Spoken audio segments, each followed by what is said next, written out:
I'd like to start off by thanking everyone for coming and welcome to our office. We are so humbled and honored to be involved in such an inspirational story.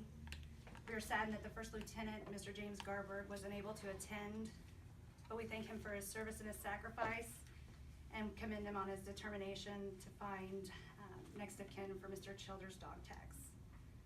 We want to also recognize the Mitchell County Historical Society, for without them this meeting may not have happened. Thank you for your time, your energy, your research, and the wonderful memorial that you've made. We want to thank and welcome Lieutenant Colonel Michael DePuglio and his wife for flying from Minnesota today to fulfill Mr. Garberg's wishes. It's been our greatest pleasure meeting with you and working with you.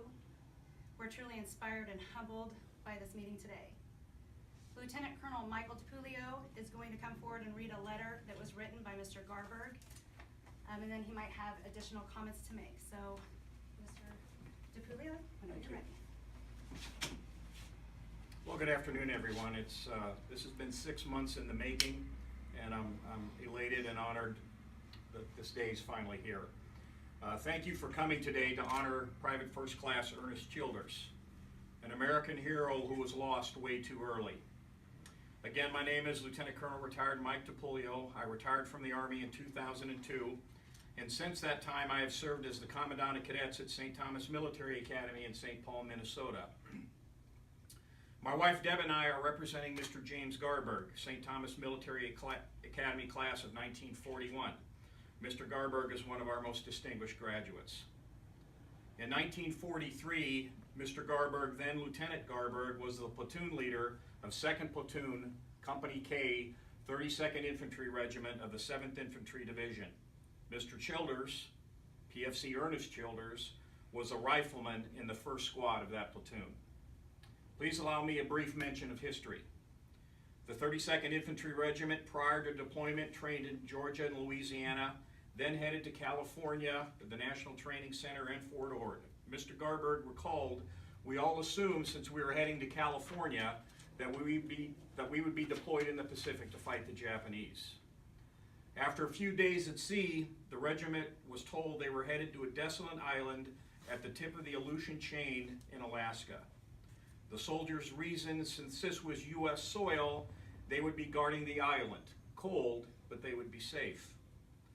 However, the regimental intelligence officer informed the regiment that just 6 months prior, a heavy reinforced Japanese infantry battalion totaling over 3,000 well-armed soldiers captured the island as part of the Midway campaign in 1942. The War Department was concerned that the Japanese would place long-range bombers on the island that could strike Alaska or even the West Coast.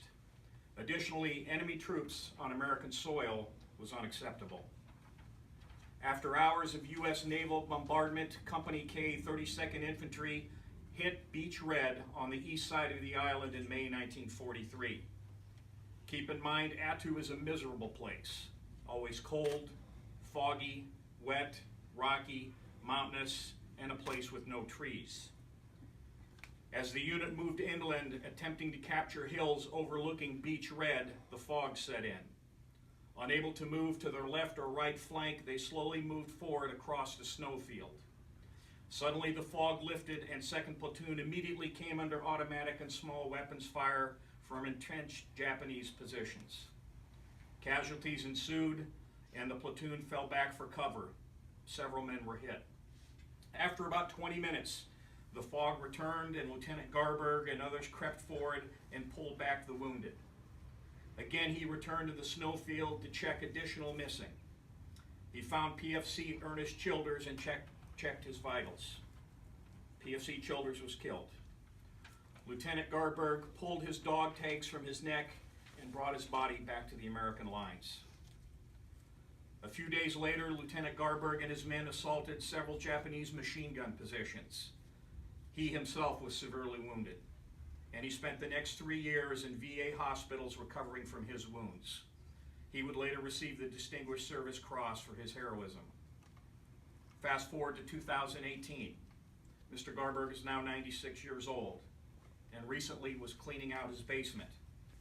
As he started to review his military items from the war, Keep in mind, after 70 years, this is still a very emotional discussion for him.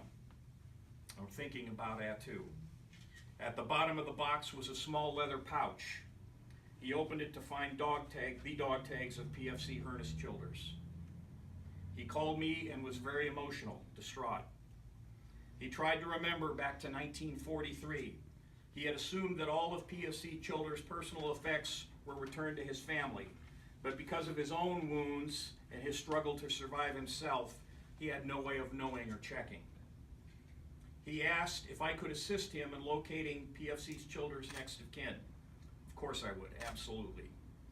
Thanks to Nikki of Congressman Marshall's office and the Mitchell County Historical Society, we are all here 6 months after this started. Nikki and all of you from the Historical Society, thank you very much for being involved in this day. Mr. Garberg wanted Ernest Childers to know, his nephew, that he is deeply, deeply sorry that this has taken so long, and that he could not attend today as travel is very, very difficult for him. And I would also add, this brings back a lot of memories that he would like to forget. He's very emotional over it. He wanted to relate to all of you that PFC Ernest Childers was a superb soldier and very personable. He was a tough, athletic man who would never quit, a man who would do anything for the other men in his platoon.